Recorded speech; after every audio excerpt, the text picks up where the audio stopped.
Halo semua, kembali bersama Kak Ferry di channel Sahabat Edu. Kali ini kita akan membahas tentang sifat-sifat cahaya pada materi pokok, cahaya, dan alat optik bagian pertama. Untuk mempermudah dalam memahami pembahasan kali ini, perhatikanlah mind mapping berikut. Untuk yang pertama, kita akan membahas pengertian cahaya. Cahaya merupakan salah satu bentuk energi yang dipancarkan oleh benda atau sumber cahaya dalam bentuk gelombang elektromagnetik. Cahaya adalah energi berbentuk gelombang elektromagnetik yang kasat mata dengan panjang gelombang sekitar 380 sampai 750 nanometer. Apakah kalian tahu perbedaan dari cahaya dengan sinar? Baik, cahaya merupakan kumpulan dari berbagai sinar. Sedangkan sinar adalah gelombang elektromagnetik dengan satu frekuensi saja. Contohnya, sinar merah, sinar kuning, sinar hijau, dan lain-lain.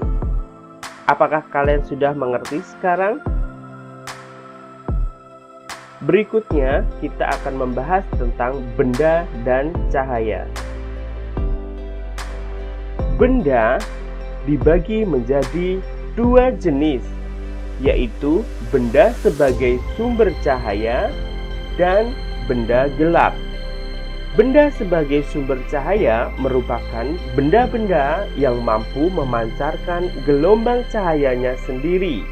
Contohnya, matahari, lampu, api, dan lain-lain. Sedangkan benda gelap adalah benda yang tidak dapat memancarkan gelombang cahayanya sendiri. Contohnya, bulan, meja, kaca, dan lain-lain. Benda gelap dibagi menjadi tiga macam. Yang pertama, benda tidak tembus cahaya. Yang termasuk benda tidak tembus cahaya adalah benda yang tidak dapat meneruskan gelombang cahaya. Contohnya, kayu, tembok, dan lain-lain. Yang kedua, benda tembus cahaya. Yang termasuk benda tembus cahaya adalah benda yang dapat meneruskan sebagian gelombang cahaya yang diterimanya. Contohnya, plastik, akrilik, dan lain-lain. Yang ketiga adalah benda bening, yaitu benda yang dapat meneruskan hampir seluruh gelombang cahaya yang diterimanya. Contohnya adalah kaca. Berikutnya kita akan belajar tentang berkas cahaya. Apa itu berkas cahaya? Berkas cahaya adalah cahaya yang dipancarkan oleh sumber cahaya. Berkas cahaya digolongkan menjadi tiga macam. Yang pertama, berkas cahaya menyebar atau divergen. Yang kedua, berkas cahaya mengumpul atau konvergen. Dan yang ketiga adalah berkas cahaya sejajar atau paralel. Sifat-sifat cahaya. Ada beberapa sifat-sifat cahaya meliputi merambat lurus, dipantulkan, dibiaskan, diuraikan, dan elektromagnetik. Mari kita bahas satu persatu. Kita mulai dari merambat lurus. Cahaya merambat lurus. Sifat cahaya yang merambat lurus ini dimanfaatkan manusia pada lampu senter dan lampu kendaraan bermotor. Dengan melakukan kegiatan seperti gambar, dapat dibuktikan bahwa cahaya merambat lurus. Dengan syarat, jika salah satu kertas posisinya digeser, ternyata cahaya tidak dapat diteruskan atau dilihat oleh mata. Hal ini membuktikan bahwa cahaya memiliki sifat merambat lurus. Berikutnya, sifat dipantulkan. Cahaya dapat dipantulkan. Jika cahaya mengenai benda gelap, cahaya akan dipantulkan kembali oleh benda itu. Terdapat dua jenis pemantulan, yaitu pemantulan baur. Terjadi jika cahaya dipantulkan oleh bidang yang tidak rata, seperti aspal, tembok, dan batang kayu. Yang kedua, pemantulan teratur. Terjadi jika cahaya dipantulkan oleh bidang yang rata, seperti cermin datar.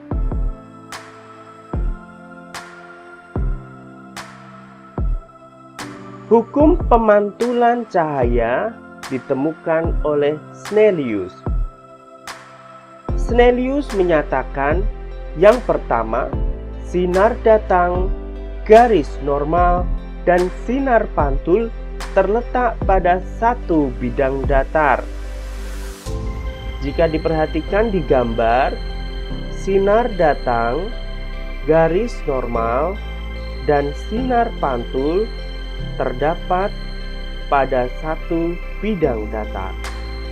Yang kedua, besar sudut datang sama dengan besar sudut pantul. Derajat I sama dengan derajat R. Sehingga dapat disimpulkan jika sinar datang membentuk sudut 45 derajat, maka sinar pantul juga membentuk sudut 45 derajat. Berikutnya, mari kita selesaikan beberapa soal berikut. Yang pertama, pada gambar di bawah ini, manakah yang menunjukkan sudut datang dan sudut pantul? Betul, jawabannya sinar datang adalah derajat B, sedangkan sudut pantul adalah derajat C. Yang kedua, jika sudut datang sebesar 30 derajat, berapakah besar sudut pantul yang terbentuk? Betul, jawabannya sudut pantul sama dengan 30 derajat. Sifat yang ketiga adalah dibiaskan. Cahaya dapat dibiaskan. Pembiasan cahaya adalah pembelokan arah rambat cahaya. Cahaya akan mengalami pembiasan jika merambat melalui dua medium yang memiliki kerapatan optik yang berbeda, seperti yang ditunjukkan pada gambar. Sinar datang dari udara menuju air. Kita tahu bahwa kerapatan udara lebih rendah daripada kerapatan air, sehingga sinar datang dari udara menuju air akan dibelokkan mendekati garis normal. Hal ini dapat dijelaskan melalui hukum Snellius tentang pembiasan cahaya, yang berbunyi, jika cahaya datang dari suatu zat yang kerapatannya kurang, misalnya udara, menuju ke zat yang kerapatannya lebih besar, contohnya air, cahaya akan dibiaskan mendekati garis normal. Yang kedua, jika cahaya datang dari suatu zat yang kerapatannya lebih besar, contohnya air, menuju ke zat yang kerapatannya kurang, contohnya udara, maka cahaya akan dibiaskan menjauhi garis normal. Hal ini dapat terlihat melalui gambar sinar datang dari udara menuju kaca. Karena kerapatan kaca lebih besar daripada udara, maka sinar datang dari udara menuju kaca akan dibiaskan mendekati garis normal. Sifat berikutnya adalah diuraikan. Cahaya dapat diuraikan. Cahaya putih merupakan gabungan dari beberapa warna. Pelangi merupakan proses penguraian cahaya matahari oleh titik-titik air hujan. Warna putih dari cahaya matahari diuraikan menjadi warna yang kita kenal Mejiku Hibi Niu atau merah, jingga, kuning, hijau, biru, nila, dan ungu. Penguraian cahaya putih menjadi cahaya Mejiku Hibi Niu disebut dispersi cahaya. Spektrum cahaya merupakan penggabungan warna Mejiku Hibi Niu menjadi warna putih. Hal ini bisa kita buktikan dengan kincir warna. Ada warna Mejiku Hibi Niu diletakkan menjadi suatu kincir, kemudian ketika kincir itu diputar secara cepat, warna-warna tersebut berubah menjadi putih. Sifat yang terakhir adalah elektromagnetik. Cahaya merupakan gelombang elektromagnetik.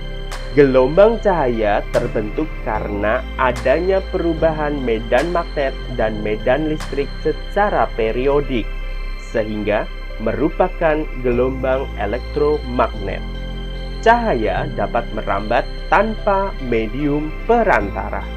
Berikut klasifikasi gelombang elektromagnetik yang dikenal dengan spektrum elektromagnetik. Kita lihat di sini ada beberapa macam gelombang elektromagnetik, mulai dari kiri yaitu sinar gamma, sinar X, sinar UV, cahaya tampak, inframerah, gelombang mikro, dan gelombang radio. Jika kita lihat melalui tabel dari yang paling kiri menuju paling kanan, panjang gelombangnya semakin besar, yang berarti juga dari kiri ke kanan frekuensinya semakin kecil. Baik sahabat, demikianlah materi sifat-sifat cahaya. Terima kasih atas perhatiannya dan sampai berjumpa di video selanjutnya. Salam pintar, salam hebat, luar biasa. Sahabat Edu, always inspire you.